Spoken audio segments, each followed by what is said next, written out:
Hello दोस्तों, UCS tutorial class में आप सभी का स्वागत है। चलिए आज हम लोग बात करने वाले हैं क्लास 7 का अध्याय 3। जानेंगे आंतरिक बल एवं उससे बनने वाली भू आकृति के क्वेश्चन आंसर। इसके पहले वाले वीडियो में हम लोगों ने इसके सारे थ्योरम पर, इसके सारे इंपॉर्टेंट फैक्ट पर हम लोगों ने चर्चा कर लिया है और इस सेशन में यानी इस वीडियो में हम लोग इसके क्वेश्चन आंसर पर चर्चा करने वाले हैं। तो हमारा फर्स्ट क्वेश्चन है कि दिया हुआ है कि सही विकल्प को चुने। यानी आपको क्वेश्चन दे दिया हुआ है और उसके साथ विकल्प दिया हुआ है, आपको क्या करना है, सही विकल्प को उसको चुनना है। तो हमारा क्वेश्चन नंबर 1 है कि छोटा नागपुर क्या है। और ऑप्शन सुनिएगा, एक पठार है, एक मैदान है, एक झील है, एक पर्वत है। तो हमने पढ़ा था, हमने बेसिक थ्योरम में चर्चा किया था कि छोटा नागपुर पठार क्या है जी। छोटा नागपुर एक पठार है, जो कि हमारा आंसर के रूप में क्या हो जाएगा, यानी क्वेश्चन नंबर 1 के एक का आंसर क्या हो जाएगा बाबू, पठार हो जाएगा। क्योंकि छोटा नागपुर क्या है जी, एक प्रकार का पठार है।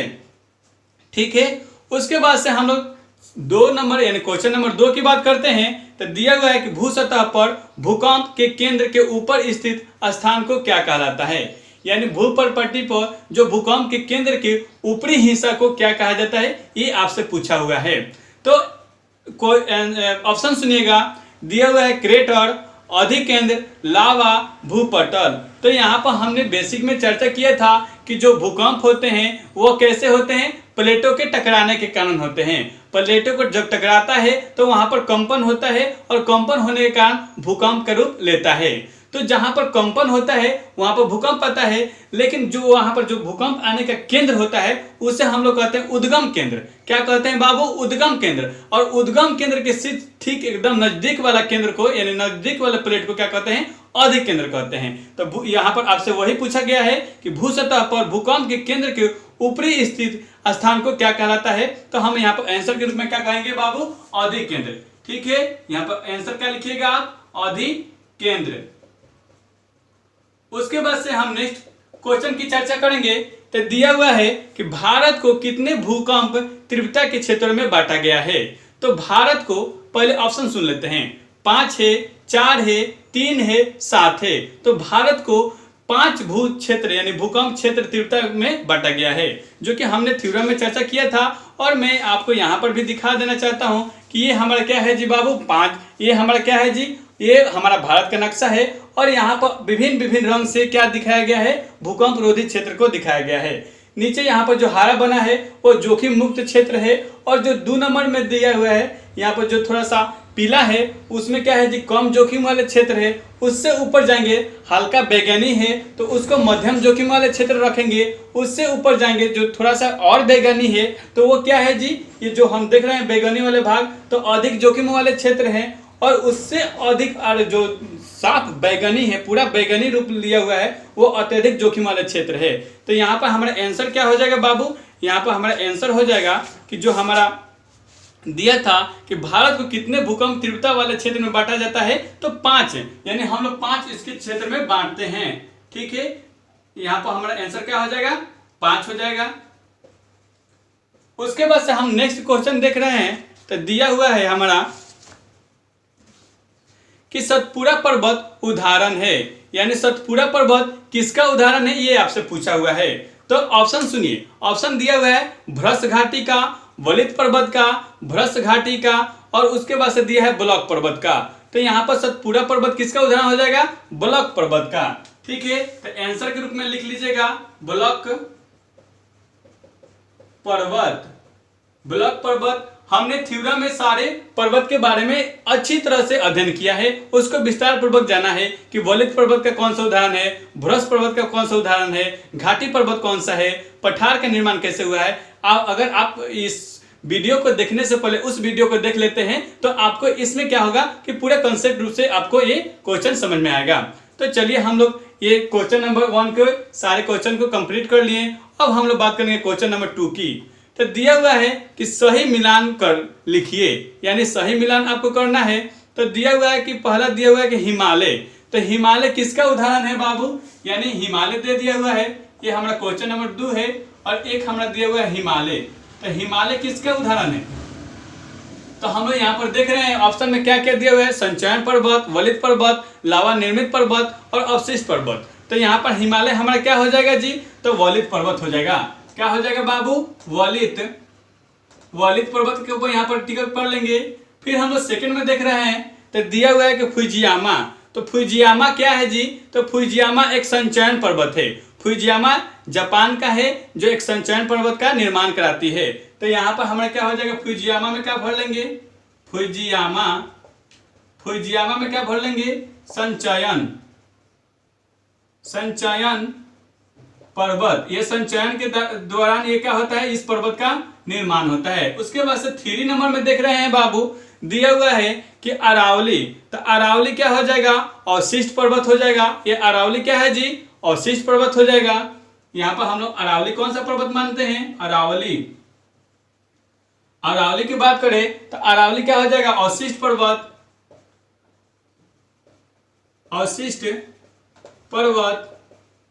उसके बाद से 4 नंबर में दिया हुआ है हमारा, 4 नंबर में दिया हुआ है दक्कन। तो दक्कन क्या है जी, लावा निर्मित पठार है। दक्कन क्या है जी, लावा निर्मित पठार है। ठीक है, तो यहाँ पर दक्कन का क्या हो जाएगा आंसर में, लावा निर्मित पठार। ठीक है, तो इस तरह बाबू हम लोग क्वेश्चन नंबर 1 और क्वेश्चन नंबर 2 को अच्छी तरह से कर लिए। आप चाहें तो इसको अपने नोटबुक में नोट कर सकते हैं या इसको स्क्रीनशॉट भी ले सकते हैं। ठीक है, उसके बाद से हम लोग अपने क्वेश्चन नंबर 3 की बात करने वाले हैं, यानी 1 के 3 पर। तो दिया हुआ है इसमें कि स्पष्ट कीजिए, यानी कुछ आपको क्वेश्चन दे दिया हुआ है और यानी कुछ आपको बिंदु दे दिया है और उसको स्पष्ट करना है। तो हमारा फर्स्ट दिया हुआ है कि अधिकेंद्र किसे कहते हैं, इसको आपको बतलाना है। तो अधिकेंद्र पृथ्वी के ऊपर उद्गम क्षेत्र के ठीक, यानी पृथ्वी के ऊपर उद्गम क्षेत्र के ठीक सामने वाले भाग को क्या कहते हैं, हम अधिकेंद्र कहते हैं। यानी भूपरपट्टी के, पृथ्वी की जो भूपरपट्टी होती है उसमें जहां पर उद्गम होता है, यानी जो भूकंप का उद्गम केंद्र होता है, उसके ठीक ऊपरी वाले हिस्सा को हम लोग क्या कहते हैं, अधिकेंद्र कहते हैं। ठीक है, यानी क्या कहते हैं, हम लोग अधिकेंद्र कहते हैं। उसके बाद से देखेंगे भूकंप का अधिक प्रभाव कहां पर होता है, तो अधिकेंद्र के समीप होता है, यानी अधिकेंद्र के समीप होता है। और ये धीरे धीरे बढ़ता जाता है और उसका प्रभाव क्या होता है, धीरे धीरे खत्म हो जाता है। यानी अगर भूकंप की अधिकेंद्र की बात करें तो ये उसके केंद्र, यानी जहां पर अधिकेंद्र होगा वहां पर क्या होता है, भूकंप की तीव्रता अधिक आकी जाती है। और जैसे जैसे इसका तीव्रता यानी दूरी जैसे जैसे बढ़ेगा वैसे वैसे भूकंप का क्या होगा, भूकंप का तीव्रता कम होते जाएगा। ठीक है, तो इस तरह हम लोगों ने अपने अधिकेंद्र के बारे में जान चुका। उसके बाद से सेकंड है हमारा सिस्मोग्राफ। यानी सेकंड क्या है बाबू, सिस्मोग्राफ। तो इसका लिखिएगा, सिस्मोग्राफ का लिखिएगा कि सिस्मोग्राफ द्वारा भूकंप की तीव्रता मापी जाती है। यानी सिस्मोग्राफ के माध्यम से हम क्या कहते हैं कि भूकंप की तीव्रता, यानी जो भूकंप आता है उसका तीव्रता क्या है, वह कितना तीव्रता से आई हुई है, इसको हम लोग क्या करते हैं, अगर नापने का यंत्र है जो, वो हमारा क्या है जी, सिस्मोग्राफ। ठीक है, यहां पर इसको नोट डाउन कर लेंगे अपने नोटबुक में। उसके बाद से हमारा 3rd नंबर में देखेंगे, 3rd नंबर में दिया हुआ है उद्गम केंद्र। अब हम लोग 3rd नंबर में देखेंगे क्या दिया है बाबू, उद्गम केंद्र। तो उद्गम केंद्र में क्या होता है, यानी यहां पर लिखेंगे कि पृथ्वी के अंदर का वह भाग जहां भूकंप महसूस किया जाता है, उस भाग को उद्गम केंद्र कहते हैं। इसका तात्पर्य यह है कि जहां भूकंप अधिक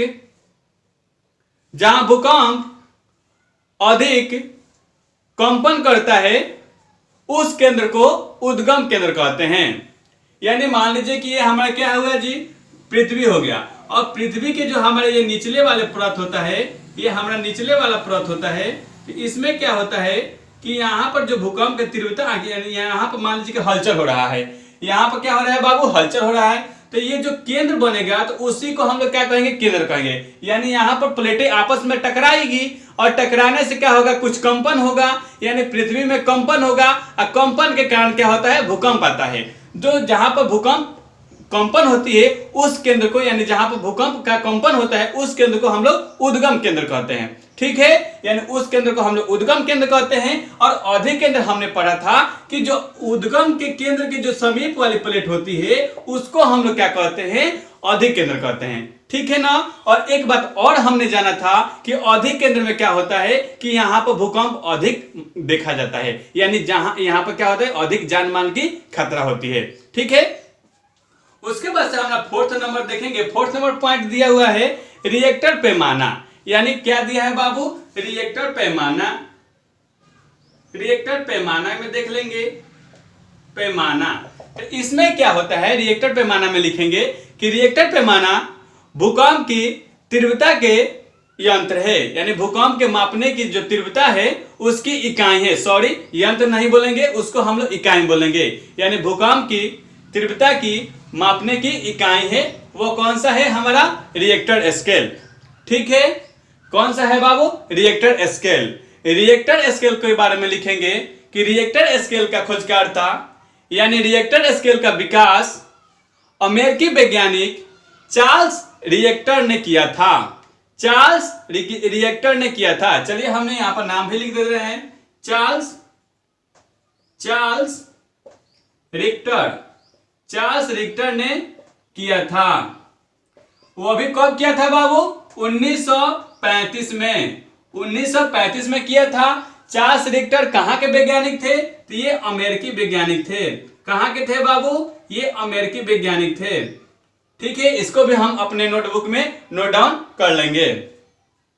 अब हम लोगों ने यानी क्वेश्चन नंबर 3 के बारे में हम लोगों ने सारे बिंदु पर हम लोगों ने चर्चा कर लिया। उसके बाद से अब हम लोग देखेंगे अपने अगले बिंदु पर, देखेंगे कि दिया हुआ है कि निम्नलिखित प्रश्नों के उत्तर दीजिए। यानी ये तो था हमारा छोटा छोटा बिंदु था, छोटा छोटा फैक्ट था, जिस पर हम लोगों ने बेसिक में भी चर्चा किया है और यहाँ पर जो हमारा क्वेश्चन आंसर का जो हमारा सेशन चल रहा है यहाँ पर भी हम लोग चर्चा कर रहे हैं। तो अगर आपसे एक रिक्वेस्ट है, अभी तक आपने उस वीडियो को नहीं देखा है तो प्लीज जाकर उस वीडियो को देख लीजिएगा। चलिए हम लोग क्वेश्चन नंबर 4 की बात करेंगे। तो इसमें दिया हुआ है कि निम्नलिखित प्रश्नों का उत्तर दीजिए। और हमारा क्वेश्चन 1 है, यानी क्वेश्चन फर्स्ट का यानी 4 का देखने वाले हैं।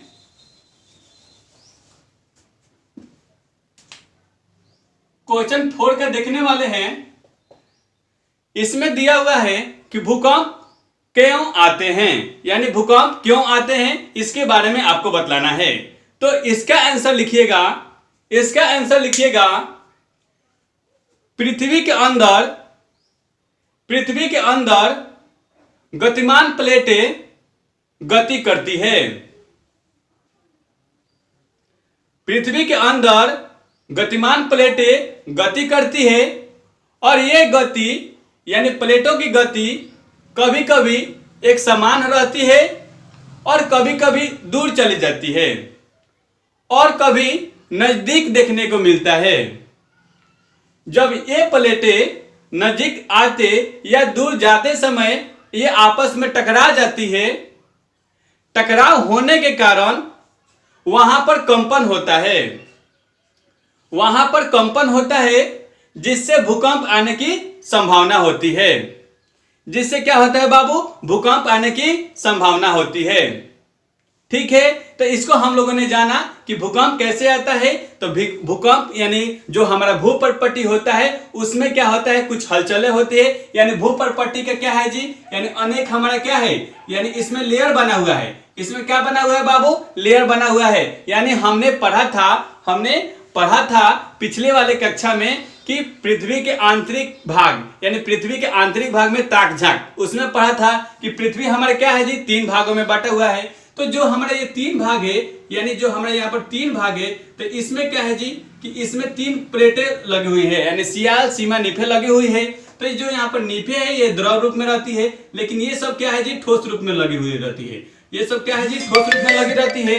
तो इसमें जब आंतरिक हलचल होता है यानी प्लेट जब आंतरिक रूप से टकराती है तो वहां पर कंपन होता है जिससे भूकंप आती है। क्लियर।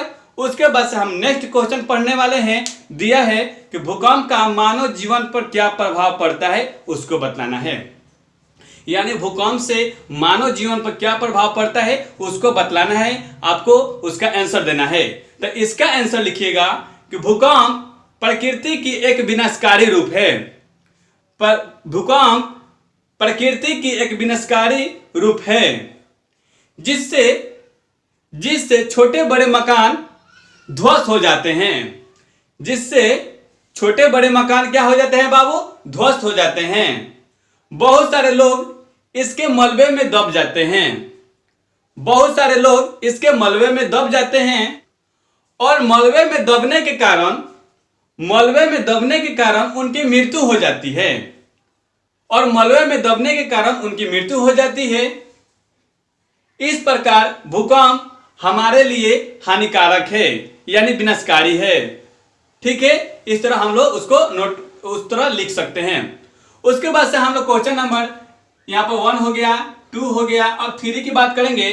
तो क्वेश्चन नंबर 3 दिया हुआ है कि ज्वालामुखी किसे कहते हैं। यानी क्वेश्चन नंबर हमारा 3 दिया हुआ है कि ज्वालामुखी किसे कहते हैं, इसको आपको बतलाना है। तो इसका आंसर लिखिएगा कि भूप्रपट्टी के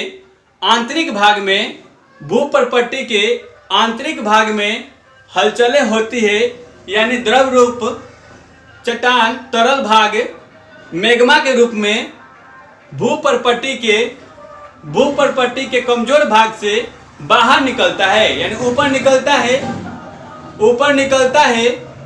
ऊपर निकलने के क्रम में वो अपने साथ धुआं, जलवाष्प, लावा आदि लेकर आता है। यह ठंडा होने पर ज्वालामुखी का रूप, यह ठंडा होने पर परत का रूप ले लेता है। जो यह उद्गार तप्त ज्वाला के रूप में निकलता है, जिसे ज्वालामुखी कहते हैं। जो ये सारे जो धुआं, जलवाष्प और लावा, मैग्मा, ये जो बाहर की तरफ निकलते हैं, उसे हम लोग ज्वालामुखी कहते हैं। ठीक है, इस तरह हम क्वेश्चन नंबर 3 को भी कंप्लीट कर लिए। अब हम लोग बात करेंगे क्वेश्चन नंबर 4 पर। तो इसमें दिया हुआ है कि पृथ्वी के आंतरिक शक्तियों के परिणाम स्वरूप निर्मित होने वाली स्थलाकृतियां कौन कौन सी है, वर्णन कीजिए। यानी पृथ्वी के जो आंतरिक शक्ति के कारण कौन कौन सी भू आकृति का निर्माण होता है, उस आकृति का नाम लिखना है और उसका आपको क्या करना है, वर्णन करना है। तो हमारा जो भू आकृति है, यानी भू आकृति आंतरिक बल के कारण जिसका निर्माण होता है, उसमें एक है हमारा पर्वत, और दूसरा है पठार, और तीसरा है मैदान। तो हम पहले पर्वत का डिफिनीशन लिख लेते हैं, उसके बाद से हम एक एक करके डिफिनीशन लिख लेंगे। तो पर्वत का डिफिनीशन लिखिएगा कि पृथ्वी के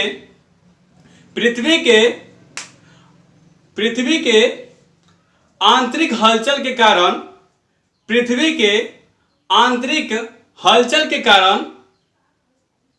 हलचल या आंतरिक शक्तियों के परिणाम स्वरूप पर्वत का निर्माण होता है।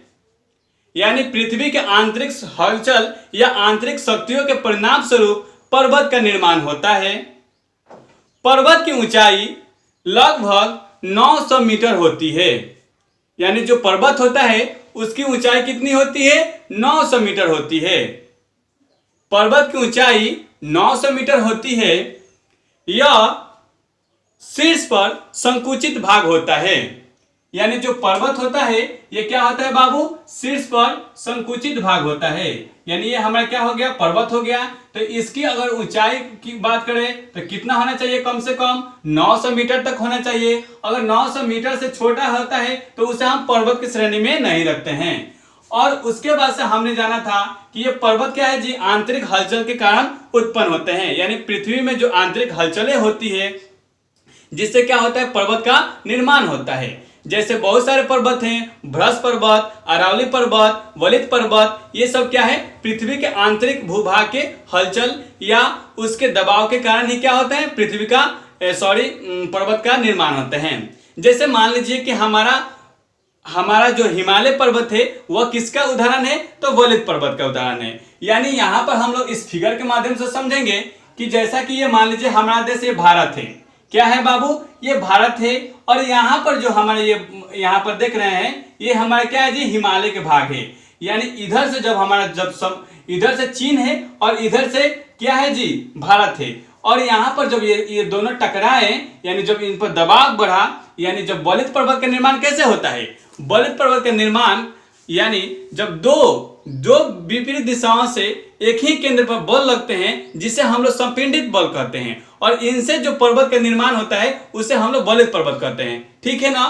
तो यहाँ पर हम लोग देख रहे हैं कि हमारा ये भारत है, तो इधर से ये दाब लगा रहा था, यानी ये प्रायद्वीपीय है, तो ये इधर से बल लगा रहा था। और यहाँ पर चीन तो है ही है। तो यहाँ पर क्या हुआ कि वो जो भाग था, यहाँ पर जो नदी थी, वो क्या हो गई, वो ऊपर पर्वत के रूप ले ली, जिससे क्या हुआ, हिमालय नामक एक हमारा पर्वत का निर्माण हुआ। तो जो हमने यहाँ पर जाना कि बलित पर्वत का उदाहरण क्या है जी, हमारा एक हिमालय है। ठीक है। उसके बाद से हम लोग सेकंड बात करेंगे, जो पृथ्वी के आंतरिक भाग से निर्माण हो रहा है पठार का। तो पठार का भी निर्माण बाबू, ये पृथ्वी के आंतरिक शक्तियों के कारण ही इसका निर्माण होता है। यानी पृथ्वी के आंतरिक शक्तियों के कारण ये पठार बनते हैं। धरातल की वैसी आकृति, यानी धरातल की वैसी आकृति जिसमें समुद्र तल या समवर्ती से धरातल बिल्कुल ऊपर उठे हुए दिखाई देते हैं। यानी ये धरातल से क्या होते हैं, पठार बिल्कुल ऊपर ऊंचे हुए दिखाई देते हैं। जैसे कि मान लेते हैं कि ये हमारा क्या हुआ जी, ये हमारा समुद्र तल हुआ। ये मान लीजिए हमारा ये क्या है जी, समुद्र तल हुआ। और समुद्र तल और धरातल से जो बिल्कुल ऊपर उठे हुए दिखाई पड़ते हैं, उसे हम लोग क्या कहते हैं बाबू, पठार कहते हैं। क्या कहते हैं बाबू, पठार कहते हैं। पठार का जो ऊपरी सिरा होता है वह संकुचित न होकर विस्तृत होती है। यानी हम लोग यहाँ पर देखे थे कि ये हमारा क्या है जी, संकुचित सिरा है ना, यानी ये आपस में मिल चुकी है। लेकिन यहाँ पर हम लोग नहीं देख रहे हैं कि पठार में क्या होता है, उसका विस्तृत सिरा होता है, यानी विस्तृत फैलाव हुआ होता है, जिसे हम लोग पठार कहते हैं। पठार को ऊपरी सिरा से देखने पर यहाँ पर खाई, यानी प्रायः खाई जैसा दिखने को मिलता है। जबकि पठार में, पर्वत में ऐसा नहीं। यानी पर्वत पे यहाँ से देखेंगे तो ढालनुमा दिखाई देगा, लेकिन ऐसे यहाँ पर आकृति हमें देखने को नहीं मिलती है। पठार में क्या होता है, सीधे खाई दिखाई देता है, यानी वहां पर डायरेक्ट क्या होता है, खाल रहा होता है। ठीक है।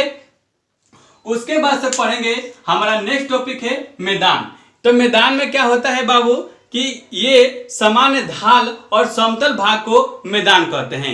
यानी सामान्य जहां ढाल होगा, भूमि वाले क्षेत्र होगा, उसी को हम लोग क्या कहते हैं, मैदान कहते हैं। यानी इसको लिखिएगा कि सामान्यतः ढाल वाले क्षेत्र भूभाग को मैदान कहते हैं। इसका आकार एक निश्चित समतल भाग होता है। यानी उभर खाबर भूमि को हम लोग मैदान नहीं कहेंगे। यानी इसको, यानी यहां से देखने के बाद से कुछ दूर तक, यानी एक समान वो पृथ्वी दिखाई दे, वो भू आकृति दिखाई दे, तो हम उसे मैदान कहेंगे। नहीं तो यहां से हम खड़ा हुए और कुछ ही दूर के बाद देखने के बाद से क्या ऊंच दिखाई दे रहा है, यानी उसके नीचे आगे वाला कोई भाग नहीं दिखाई दे रहा है, तो उस जगह को, उस भूभाग को हम लोग मैदान नहीं कहेंगे। मैदान का निर्माण गंगाएं क्या करती हैं, कुछ वहां से बालू वालू उठाकर लाती हैं, जिससे क्या होता है, सपाट एक लंबा समतल मैदान का निर्माण होता है। तो मैदान का डिफिनेशन क्या होना चाहिए कि उसका आकृति ढालनुमा होना चाहिए, समतल होना चाहिए और बराबर होना चाहिए, जिसे हम लोग मैदान कहते हैं। ठीक है। तो ये तो था हमारा क्वेश्चन नंबर 4। यानी आपसे पूछा था कि भू आकृति से कौन कौन से आकृति का, यानी आंतरिक बल से भू आकृति का कौन कौन सा निर्माण होता है, इस पर हम लोगों ने चर्चा कर लिया। अब हम लोग क्वेश्चन नंबर 5 की बात करेंगे। इसमें दिया हुआ है कि पर्वत के प्रकारों का उदाहरण के साथ वर्णन कीजिए। यानी पर्वत के प्रकार के साथ आपको उदाहरण के साथ वर्णन करना है। तो हमारा पहला लिख लीजिएगा वलित पर्वत। यानी पहला बाबू लिखिएगा वलित पर्वत। वलित पर्वत लिख लीजिएगा और डैश देकर लिखिएगा।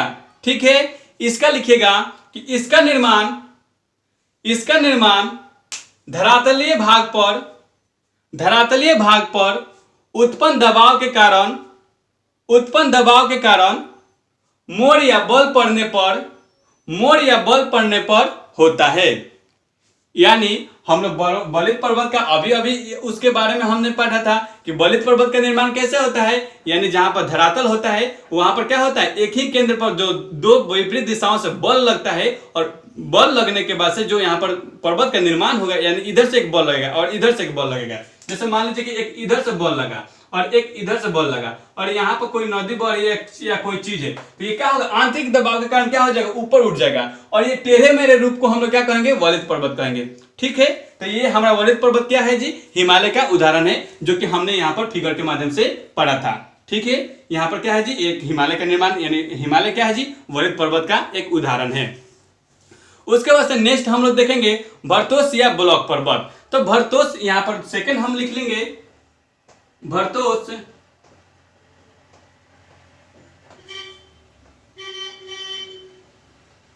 भरतोष भरतोष या ब्लॉक पर्वत, भरतोष या ब्लॉक पर्वत लिखेंगे। इसका आंसर लिखिएगा, इसका आंसर लिखिएगा कि धरातल पर कहीं और कभी समांतर, कहीं और कभी समांतर भ्रश के बाद जो ऊपर उठा हुआ भाग रह जाता है, जो ऊपर उठा हुआ भाग रह जाता है, जिसे हम लोग भ्रश या ब्लॉक पर्वत कहते हैं, भ्रश या ब्लॉक पर्वत कहते हैं।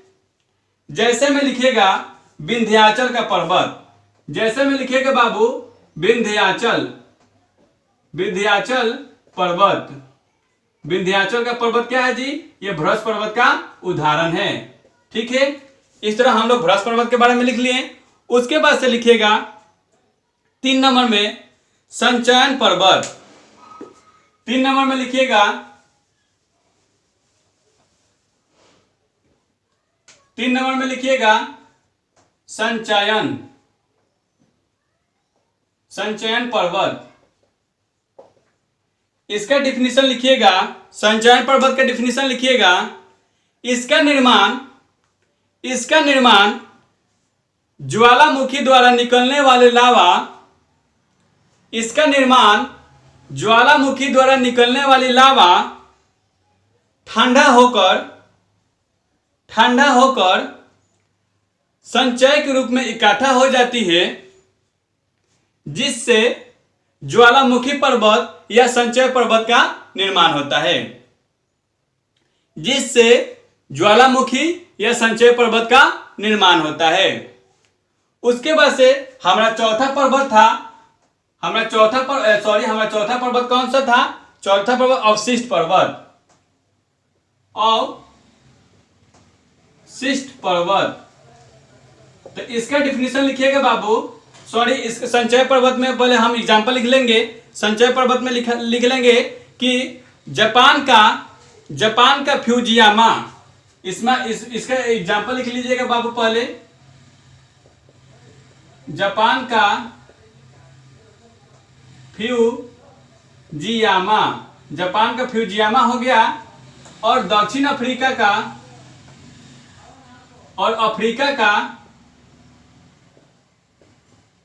का किलिमंजारो, अफ्रीका का क्या हो गया जी, किलिमंजारो। ये क्या है जी, संचयन पर्वत का उदाहरण है, जापान का फ्यूजियामा और अफ्रीका का किलिमंजारो। ठीक है, उसके बाद से हम लोग थर्ड वाला लिख रहे हैं कि अवशिष्ट पर्वत। तो अवशिष्ट पर्वत का डिफिनीशन लिखिएगा, अपरदन के दूतों तथा हवा, वर्षा, बर्फबारी इत्यादि के कारण पर्वत की चोटी कटती छटती रहती है। क्या होती है बाबू, कटती छटती रहती है, जिससे घिसती हुई यह एक अवशिष्ट पर्वत का निर्माण करती है, जिसे हम लोग अवशिष्ट पर्वत कहते हैं, जिसे हम लोग अवशिष्ट पर्वत कहते हैं। जैसे अरावली का पर्वत, अरावली का पर्वत किसका उदाहरण है, अवशिष्ट पर्वत का। पश्चिमी घाट ये भी क्या है जी, अवशिष्ट पर्वत का उदाहरण है। इसको हम लोग एग्जाम्पल के तौर पर लिख लेंगे, ये भी हमारा क्या है जी, एग्जाम्पल है। ठीक है, इस तरह हम लोग क्वेश्चन नंबर 5 को भी कंप्लीट कर लिए। अब हम लोग बात करेंगे अपने क्वेश्चन नंबर 6 पर। तो इसमें दिया हुआ है कि भूकंप से होने वाली क्षति से हम कैसे बच सकते हैं। यानी जो हमारा भूकंप है अगर उसका क्षति हो रहा है तो हम इससे कैसे बच सकते हैं, इसको आपको बतलाना है। तो भूकंप से इसका आंसर लिखिएगा कि भूकंप से होने वाली क्षति से निम्नलिखित तरीके से हम लोग बच सकते हैं या निम्नलिखित तरीके से बचा जा सकता है। फर्स्ट लिखिएगा यानी पॉइंट नंबर 1 डालिएगा, लिखिएगा कि भूकंप की बचाव के लिए भूकंप वाले इलाके में नागरिकों को जागरूक कर बचा जा सकता है। यानी वहां के नागरिक को जागरूक कर हम क्या कर सकते हैं, भूकंप से बच सकते हैं। सेकंड पॉइंट लिखिएगा वैज्ञानिक ढंग से भूकंप रोधी घर बनाकर भूकंप से बचा जा सकता है। सेकंड पॉइंट क्या लिखिएगा बाबू कि भूकंप से बचने के लिए भूकंप रोधी यानी वैज्ञानिक से उससे क्या करना है, भूकंप रोधी अपने घर में यंत्र लगा देंगे जिससे क्या होगा कि भूकंप से हम लोग बच सकते हैं। थर्ड पॉइंट लिखिएगा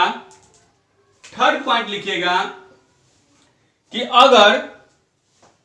अगर भूकंप से बचना हो तो अगर आप घर में हो तो किसी मजबूत चीज, मेज हो, पलंग हो, चौकी हो, कुर्सी हो, यानी उसके नीचे छिप जाएं, बैठ जाएं या उस मकान में जो रूम में रह रहे हैं उसे वहां पर कोना पर जाकर क्या हो जाए, बैठ जाएं। इससे भी क्या होता है, वहां पर भूकंप से बचा जा सकता है। उसके बाद से फोर्थ नंबर में लिखेंगे कि अगर बाहरी इलाका में हो तो हमें वृक्ष या बिजली का खंभा या बड़े बड़े मकान के पास नहीं रहना चाहिए। हमें कहीं खुले आसमान यानी कहीं खुले जगह पर क्या हो जाना चाहिए, चला जाना चाहिए, जिससे क्या होगा, भूकंप की वहां पर क्षति कम होती है और वहां पर हम बच सकते हैं। यानी भूकंप का असर जो हम लोग बोलते हैं कि भूकंप का असर सबसे ज्यादा कहां होता है, भूकंप का प्रकोप यानी भूकंप कहां विनाशकारी रूप लेता है, तो अधिक घनत्व वाले क्षेत्र में। यानी जहां पर अधिक घनत्व होगा, यानी जहां पर ज्यादा घनत्व होगा, जहां ज्यादा बिल्डिंग बने होंगे, घर बने होंगे, मकान बने होंगे, तो वहां पर क्या होगा, क्षति होगी। क्योंकि एक बिल्डिंग गिरेगा दूसरे बिल्डिंग पर, उससे ज्यादा इसमें क्या होगा, ज्यादा जानमाल की हानि होती है। अगर हम वही बिल्डिंग में रह रहे हैं, भूकंप आ रहा है, तो क्या करें, खुले जगह पर चले जाएं, यानी गार्डन में चले जाएं, बगीचे में चले जाएं, जहां कुछ ना हो, बड़े बड़े वृक्ष के पास भी हम ना रहें। इस तरह क्या हो सकता है कि भूकंप से बच सकते हैं। उसके बाद से फाइव उपाय बतलाएंगे कि भूकंप से बचने के लिए मेडिकल ट्रीटमेंट अपने साथ रखें। भूकंप से बचने के लिए मेडिकल ट्रीटमेंट अपने साथ रखें कि ज्यादा थोड़ा सा कुछ हो भी जाए तो क्या हो कि अपने आप उसको इलाज कर उसको ठीक ठाक कर सकते हैं। ठीक है, ये 5 पॉइंट लिख दीजिएगा। क्वेश्चन नंबर 6 आपका कंप्लीट हो जाएगा। इस तरह क्वेश्चन 6 को हम लोगों ने कंप्लीट किया। उसके सारे इंपॉर्टेंट फैक्ट यानी हमने भूकंप से बचाव के लिए ये 5 बिंदु पर हम लोगों ने चर्चा किया और उसको अच्छी तरह से पढ़ा। अगर आप हमारे चैनल पर नए हैं या आप इस वीडियो को पहली बार देख रहे हैं तो प्लीज हमारे चैनल को सब्सक्राइब कर लीजिएगा और ज्यादा से ज्यादा दोस्तों के पास शेयर कीजिए, लाइक कीजिए, क्योंकि इस चैनल पर क्लास 6 से लेकर क्लास 12 तक सभी विषय को अच्छी तरह से पढ़ाया जाता है। धन्यवाद दोस्तों, आपको हमारे साथ बने रहने के लिए और साथ ही साथ इस वीडियो को फुल वॉच करने के लिए। धन्यवाद।